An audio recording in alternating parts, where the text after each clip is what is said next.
Everything in life has some risk, and what you have to actually learn to do is how to navigate it. Hard work isn't enough, and more work is never the real answer. The sort of grip you need to scale a business is less reliant on brute force. It's actually one part determination, one part ingenuity, and one part laziness.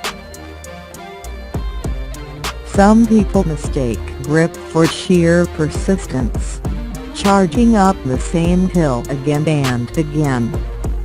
But that's not quite what I mean by the word grip. You want to minimize friction and find the most effective, most efficient way forward.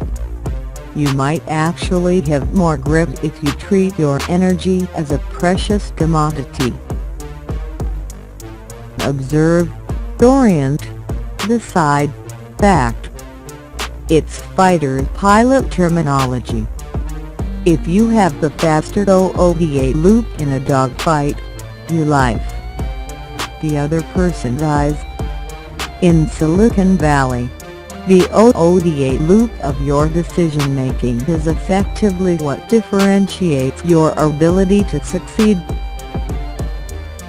The way you deal with bullies is you change their economic equation. Make it more expensive for them to hassle you. Facebook is ego.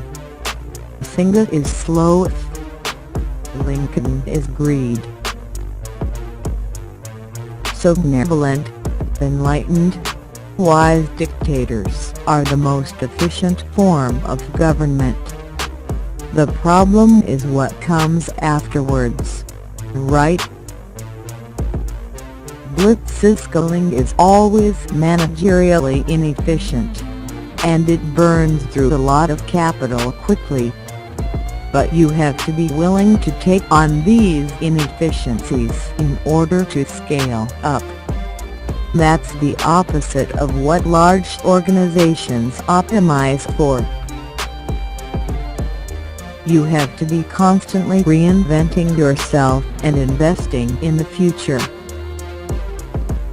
Many employer-employee relationships are built on a lie that starts from the first interaction.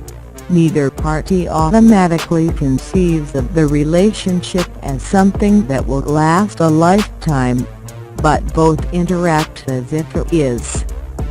This lie of omission bases the relationship on distrust. Silicon Valley is a mindset, not a location. To have your parents get divorced at a young age, there's a lot of turbulence. We all grew up together, in some way. It was not idyllic. It was intense, vibrant, sometimes oppressive. I felt I was very much in a world of my own. I didn't meld much in school. I was kind of a loner. MythSpace is lie, a barn. Facebook is lie, the barbecue you have in your backyard with friends and family. Play games. Share pictures. Facebook is much better for sharing than MythSpace. Lincoln is the office. How you stay up to date. Solve professional problems. My belief and goal is that every professional in the world should be on a service like Lincoln. Entrepreneurs are like visionaries.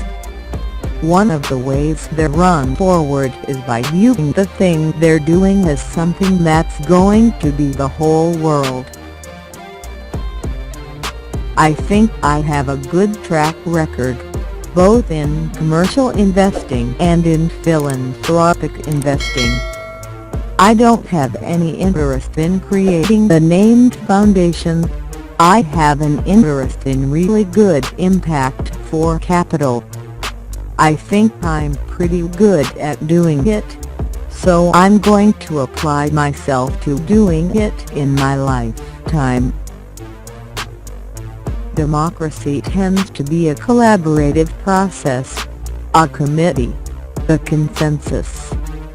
Silicon Valley tends to believe in the individual who creates a small group into something big. We need to invest in technologies that amplify human capacity, not replace it. I usually allocate time each week to work on topics outside of the normal workflow. These topics can be multi-year strategies for work, theories of how the world is changing, or just something refreshingly different or new. We want to be inclusive. We want to have our shareholders, our employees, our customers, whether they are Democrat, Republican, Green or Libertarian, to feel comfortable with how we're doing business.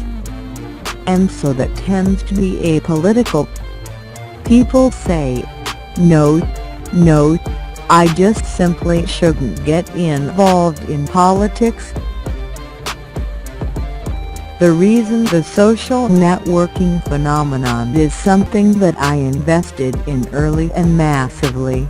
I love the series The Financing for Friendster. I founded a company called SocialNet in 1997. I founded LinkedIn. And I was part of the first round of financing in Facebook. It sounds trivial, but people matter. Broadly, the meaning of life comes from how we interact with each other. The internet can reconfigure space so that the right people are always next to each other. What makes the meaning of life is people, so you try to be good to people immediately around you and in your broader community. So a lot of my projects are about how I can affect the world in the hundreds of millions. The key thing is to invest in the future, and what that means is, when you're deploying technology or you're a technology business, is to make sure that you're keeping on the innovation cycle, where you're both creating and adopting the new business practices and the new techniques, in order to drive your business the right way.